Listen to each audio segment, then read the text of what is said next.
দেখুন বিটরুটটাকে কেটে আমি এরকম টুকরো টুকরো করে নিয়েছি, একদম ছোট ছোট টুকরো করে নিয়েছি। নিয়েছি আমি মিক্সির গ্রাইন্ডারের মধ্যে। এটাকে এখন আমি পেস্ট করে নেব। আর এটা যেহেতু খুব জুসি আছে, খুব টাটকা আছে, যার জন্য এর মধ্যে জল মেলাতে হবে না। আপনাদের যদি বিটরুটটা একটু শুকিয়ে যায় তাহলে অল্প একটু জল মিলিয়ে দিয়ে এটাকে পেস্ট করে নেবেন। এই দেখুন আমি বিটরুটটা পেস্ট করে নিয়েছি। এখন আমি ঢেলে নেব একটা বোলের মধ্যে। এর মধ্যে আমি 2 টেবিল স্পুন জল অ্যাড করলাম, করে এটাকে পেস্ট করে নিয়েছি। এখন আমি ঢেলে নিয়েছি এর মধ্যে বিটরুটটা যেটা আমরা পেস্ট করে নিলাম সেই পেস্টের মধ্যে ঢেলে নিয়েছি। এখন এর মধ্যে মিলিয়ে দেবো আমি সুজি।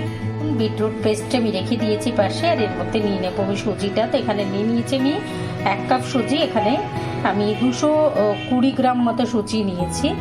এর মধ্যে নিয়ে নিচ্ছি আমি সুজিটা, আর নিয়ে নেব এর মধ্যে নুন। এখন এর মধ্যে অ্যাড করে দিলাম আমি নুনটা। এবারে দিয়ে দিচ্ছি আমি চিনি। আপনারা চাইলে এখানে কিন্তু বিটরুটটা পেস্ট করে নেওয়ার সময় 2টো কাঁচা লঙ্কাও দিতে পারেন, সেই ক্ষেত্রেও টেস্টটা কিন্তু খুব ভালো হবে। অথবা চিলি ফ্লেক্সও অ্যাড করতে পারেন, তবে আমি প্রেফার করবো যে কাঁচা লঙ্কা যদি আপনারা অ্যাড করেন তাহলে বেশ ভালো লাগবে। কিন্তু এটা আমি যেহেতু আমার বাচ্চার জন্য করছি, যার জন্য আমি কাঁচা লঙ্কা অ্যাড করিনি। এখন আমরা এটাকে খুব ভালোভাবে মিলিয়ে নেব। মিলিয়ে নিয়ে যদি আমার মনে হয় যে এক্সট্রা জল লাগবে তাহলে আমরা এক্সট্রা জল দেবো। যেহেতু সুজি অনেকটা জল লাগে, যার জন্য আমার এক্সট্রা জল দিতে লাগবে। তো আমি এক্সট্রা জল দিয়ে এটাকে ভিজিয়ে রেখে দেবো। এর মধ্যে আমি অ্যাড করে দিলাম 1/4 কাপ জল। নিয়ে এটাকে পুরো ভিজিয়ে এরকম করে সুজিটা যাতে পুরোপুরি ডুবে থাকে এরকমভাবে এটাকে ঢাকা দিয়ে রেখে দেবো আধ ঘন্টা। তাহলে সুজিটা পুরো জলটা টেনে নিয়ে সুজিটা একদম সুন্দরভাবে ভিজে যাবে। এই দেখুন আধ ঘন্টা হয়ে গেছে আমি সুজিটা ভিজিয়ে রেখেছিলাম।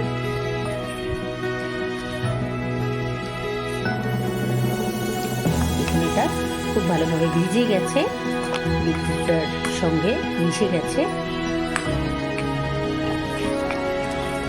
এটাকে খুব ভালোভাবে নাড়িয়ে নিলাম আমি একবার। এইবারে এর মধ্যে এখানে আধ ঘন্টা হয়ে গেছে, আমি টেনে নিচ্ছি, ঢাকনাটা টেনে নিয়ে আবারও আমি এটাকে দেখুন এটা খুব ভালোভাবে ভিজে গেছে সুজিটা বিটরুটের কাতের মধ্যে। এখন আমি এটাকে খুব ভালোভাবে নাড়িয়ে নিচ্ছি। নাড়িয়ে নিয়ে এর মধ্যে অ্যাড করব আমরা টক দই। তো এখানে নিয়ে নিয়েছি আমি টক দইটা। এখানে 1/2 কাপ টক দই অ্যাড করলাম আমি।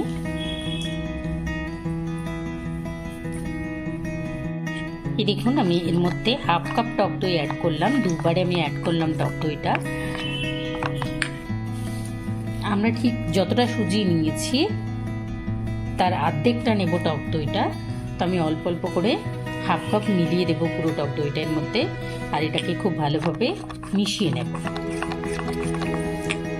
এই দেখুন সুজিটা ভিজিয়ে রাখার পরে চলুন আমরা যতক্ষণে সুজিটা ভিজবে ততক্ষণ আমরা পুরটা রেডি করে নেব। পুরটা রেডি করে নেওয়ার জন্য আমি এখানে নিয়েছি ফুলকপি আর গ্রিন মটর। এখান থেকে আমি অল্প একটু গ্রিন মটর নেবো, 1 মুঠো গ্রিন মটর নেবো, আর নেবো 2টো টুকরো এখান থেকে ফুল আমি করে ছাড়িয়ে নেব। এই দেখুন পুরটা রেডি করার জন্য আমি নিয়ে নিয়েছি এখানে ফুলকপি আর নিয়েছি গ্রিন মটর। তো ফুলকপিটাকে আমি নুন জলে ভিজিয়ে রেখেছিলাম, ঈষৎ উষ্ণ গরম জল দিয়ে নুন জলে ভিজিয়ে রেখেছিলাম 15 মিনিট। 15 মিনিট পরে সেই জলটা আমি ফেলে দিয়েছি। ফেলে দিয়ে আবারও এখানে আমি নিয়ে নিয়েছি, তারপরে দুবার করে ধুয়ে নিয়েছি। ধুয়ে নেওয়ার পরে এখানে ফুলকপিটা নিয়েছি আমি গ্রিন মটর নিয়েছি 1/2 কাপ জল। এখন এর মধ্যে দিয়ে দেবো নুন। এর মধ্যে দিয়ে দিচ্ছি আমি এখন নুন, হলুদ আর ধনে গুঁড়ো দিয়ে দিলাম পরিমাণ মতো। গ্যাসের ফ্লেমটা আমি অন করে নেবো, আর সেই সাথে দিয়ে দেবো এখানে আমি 2 পিস নিয়েছি কাঁচা লঙ্কা বাটা, নিয়েছি 4 কোয়া রসুন, আর নিয়েছি আমি এখানে 1 ইঞ্চ মতো আদা নিয়ে এটাকে বেটে নিয়েছি, পেস্ট করে নিয়েছি একসঙ্গে। এর মধ্যে দিয়ে দিলাম। এখন আমি গ্যাসের ফ্লেম অন করে নিয়ে এটাকে ঢাকা দিয়ে দিচ্ছি, দিয়ে এটাকে সেদ্ধ হতে দেবো 10 মিনিট মতো মিডিয়াম লো ফ্লেমে। এই দেখুন 12 মিনিট পর আমি একবার ঢাকাটা তুলে চেক করে নেব যে জলটা সম্পূর্ণ শেষ হয়ে গেছে নাকি। জলটা যদি পুরোটাই হয়ে যায় তাহলে কিন্তু পুড়ে যাবে, তাই 12 মিনিট বাদে আমি একবার দেখিয়ে নিচ্ছি। দেখুন জলটা কিন্তু হয়ে এসছে, একটুখানি রয়েছে। তো আমি একটু এটাকে নাড়িয়ে নেব। দেখুন নাড়িয়ে নিয়ে আমি জলটাকে পুরো শুকিয়ে নেব। গ্যাসের ফ্লেমটা এখন আমি বাড়িয়ে দিচ্ছি।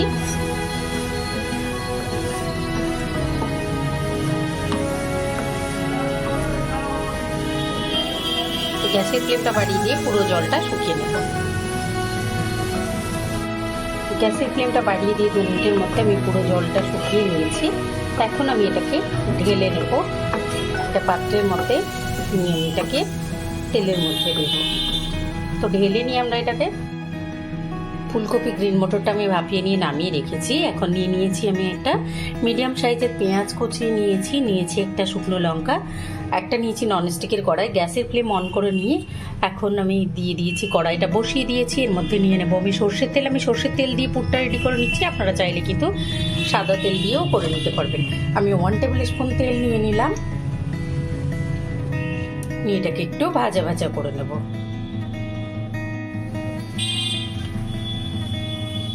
দেখুন গ্যাসের ফ্লেম অন করে নিয়েছি। এখন আমি এগুলোকে একটুখানি ট্রান্সপারেন্ট হওয়া পর্যন্ত ভেজে নেব, একদম লালচে করে ভাজবো না।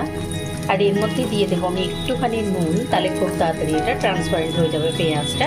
আর আমরা ফুলকপি আর গ্রিন মটরটা ভাপিয়ে নেওয়ার সময় কিন্তু নুন দিয়েছি, সেটা খেয়াল রেখে দেবো। দিয়ে দিলাম আমি নুনটা। গ্যাসের ফ্লেমটা মিডিয়াম লো রেখে আমি এটাকে 2-3 মিনিট মতো ভেজে নিয়েছি। এটা যখন একটুখানি পিঙ্ক হয়ে আসবে, কালারটা চেঞ্জ হবে, তখন আমি এর মধ্যে দিয়ে দেবো ভাপানো গ্রিন মটর আর ফুলকপিটা। আপনারা চাইলে পাতলা পাতলা করে কেটে কিন্তু একদম সরু সরু করে কেটে আলু অ্যাড করতে পারেন এর মধ্যে, তাহলে পুরটা আরও ভালো লাগবে। আমি এর মধ্যে আলু অ্যাড করিনি, আপনারা চাইলে কিন্তু আলু অ্যাড করতে পারেন, বাচ্চাদের বেশ ভালো লাগবে। বাচ্চারা কিন্তু আলু খেতে বেশ ভালোই বাসে। আর আমি যেহেতু মেইনলি বাচ্চাদের জন্য রেসিপিটা করছি, যার জন্য আমি লঙ্কার পরিমাণটা খুব কম নিয়েছি।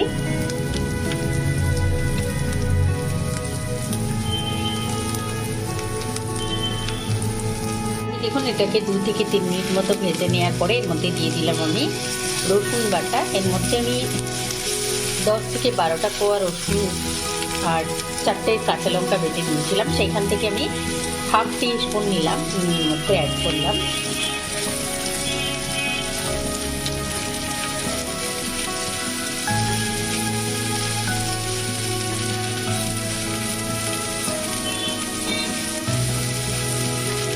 রসুনের কাঁচা গন্ধটা চলে যাওয়ার পরে এর মধ্যে আমরা অ্যাড করে দেব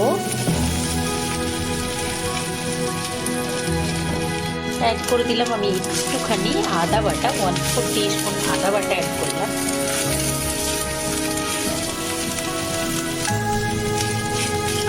আদাটা দেওয়ার পরে কাঁচা গন্ধটা যখন চলে যাবে 1 থেকে 1.5 মিনিট মতো মিডিয়াম লো ফ্লেমে, গ্যাসের ফ্লেমটা একদম মিডিয়াম লো করে দিয়েছি, দিয়ে আমি নেড়ে নিয়েছি। এখন এর মধ্যে আমি অ্যাড করে দিচ্ছি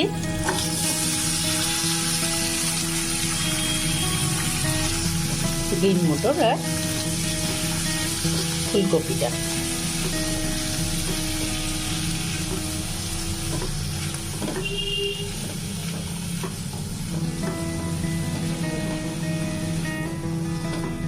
দেখুন এটাকে 2 মিনিট মতো নাড়িয়ে নিয়েছি। এটা যেহেতু সেদ্ধ আছে, আমি একটুখানি স্প্যাচুলা দিয়ে এটাকে ম্যাশ করে নিচ্ছি। একেবারে ম্যাশ করে নেব না আলু ভর্তার মতো, একটুখানি আমি যাতে ছোট ছোট হয়ে যায় টুকরোগুলো। আর এটা যেহেতু সেদ্ধ হয়ে আছে, এটাকে খুব বেশি সময় ধরে রান্না করার কিন্তু দরকার নেই। এখন আমি দিয়ে দিচ্ছি এর মধ্যে একটুখানি মৌরি গুঁড়ো। মৌরি ভেজে গুঁড়ো করে রেখেছিলাম আমি হালকা একটুখানি, একদম মিডিয়াম লো ফ্লেমে মৌরিটাকে গরম করে নিয়ে গুঁড়ো করে রেখেছিলাম, সেই মৌরি গুঁড়োটা দিয়ে দিলাম এর মধ্যে। টেস্টটা ভালো আসবে, সেই সাথে সুগন্ধও খুব ভালো হবে।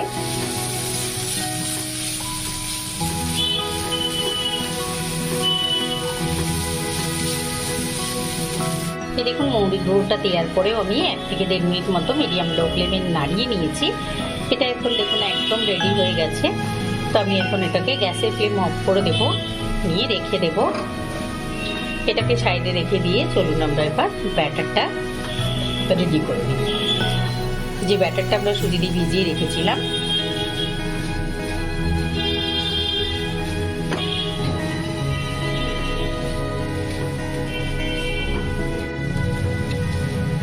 এই দেখুন মৌরি গুঁড়োটা দেওয়ার পরে আমি এটাকে 2 মিনিট মতো নাড়িয়ে নিয়েছি। এটা এখন রেডি হয়ে গেছে। আমরা যে বিটরুটের রসের মধ্যে সুজিটা দিয়ে ভিজিয়ে রেখেছি, চলুন এখন সেই ব্যাটারটা রেডি করে নিই।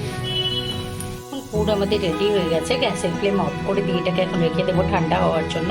এই পুরটা দিয়ে আমরা কিন্তু যে কোনো কিছু বানিয়ে নিতে পারবো। আমি এটা ইডলির ভেতরের পুর রেডি করলাম, কিন্তু এটা দিয়ে আমরা সিঙ্গাড়া বানিয়ে নিতে পারবো, পরোটা বানিয়ে নিতে পারবো। তো আপনারা অবশ্যই এটা ট্রাই করবেন। আমি এখন চলে যাচ্ছি ইডলি বানানোর দিকে। পুরটার ভেতরে উপর থেকে একটুখানি ধনেপাতাও ছড়িয়ে দিতে পারেন। আমি এখন এর ভেতরে ছড়িয়ে দিচ্ছি একটুখানি ধনেপাতা, কুচনো ধনেপাতা ছড়িয়ে দিয়ে এটাকে আমি নাড়িয়ে নিচ্ছি।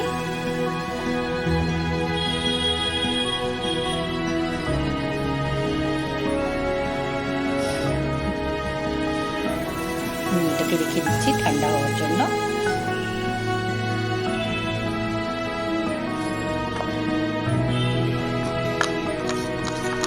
দেখুন ব্যাটারটা আমাদের রেডি, পুরো আমাদের রেডি হয়ে গেছে।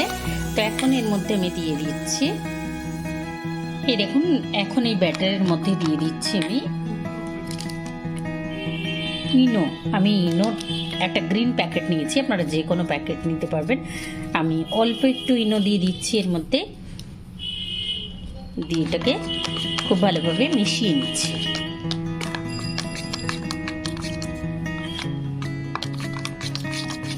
ইনোটা কিন্তু মেলানোর পরে খুব বেশি সময় রাখা যাবে না, সঙ্গে সঙ্গে এটা তৈরি করে নিতে হবে। তো আমি নিয়ে নিয়েছি এখানে ইডলি স্ট্যান্ডটা, এর মধ্যে এখন আমরা নিয়ে নেব। এই দেখুন ইনোটা দিয়ে আমি খুব ভালোভাবে এটাকে মিলিয়ে নিয়েছি। এখন আমি দিয়ে নিচ্ছি ইডলি স্ট্যান্ডের মধ্যে। প্রথমে আমরা 1 টিস্পুন করে দিয়ে দেবো, যেহেতু ভেতরে পুর দেব।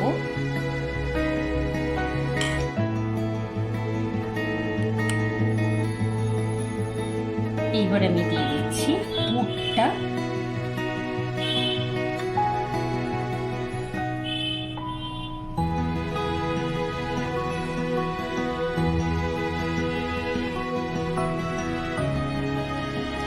এই দেখুন আমি পুরটা একটু বেশি করে দিচ্ছি, এতে খেতে ভালো লাগবে।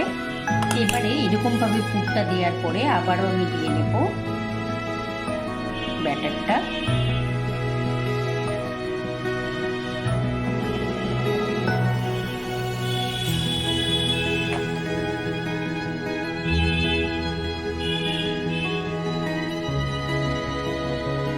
ব্যাটারটা দেওয়ার পরে এটাকে এর উপরে একটু ট্যাপ ট্যাপ করে নিলেই এটা সুন্দরভাবে ঢাকা হয়ে যাবে পুরটা।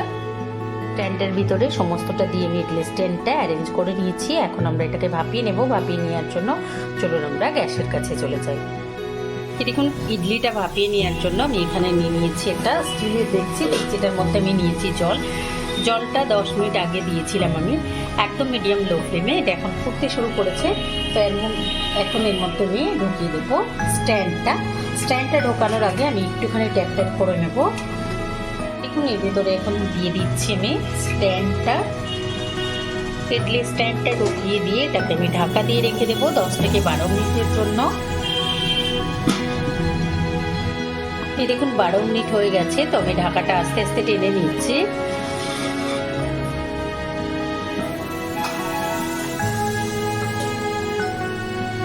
দেখুন কালার চেঞ্জ হয়ে গেছে, তার মানে আমার রেডি হয়ে গেছে ইডলিটা। আপনাদের যদি মনে হয় যে কালার চেঞ্জ হয়েছে, ঠিক হয়েছে কিনা, তাহলে একটা টুথপিক দিয়ে টেস্ট করে নেবেন। যদি টুথপিকটা ক্লিন আসে তার মানে ইডলিটা একদম ঠিকঠাক সেদ্ধ হয়েছে, প্রপার সেদ্ধ হয়ে গেছে। তো আমার ইডলিটা প্রপার সেদ্ধ হয়ে গেছে। এখন আমি এটাকে গ্যাসের ফ্লেম অফ করে নিয়ে বার করে নেব। এই দেখুন ঠান্ডা হয়ে গেছে। আমি একটা চাকু দিয়ে এরকম করে এটাকে উঠিয়ে নিচ্ছি। এই দেখুন আমি চাকু দিয়ে একটু আলগা করে নিয়েছি, তুলে নিয়েছি। দেখুন কত সুন্দর হয়েছে দেখতে। এটা দেখতে যত সুন্দর হয়েছে, খেতেও ঠিক ততটাই সুন্দর হবে। তো আপনারা অবশ্যই এটা ট্রাই করবেন। এটা ব্রেকফাস্টেও তৈরি করে নিতে পারবেন, এটা আপনারা টিফিনেও দিতে পারেন। তো অবশ্যই ট্রাই করবেন, কমেন্ট করে জানাবেন, লাইক করবেন, আমার চ্যানেলকে সাবস্ক্রাইব করবেন। Thank you.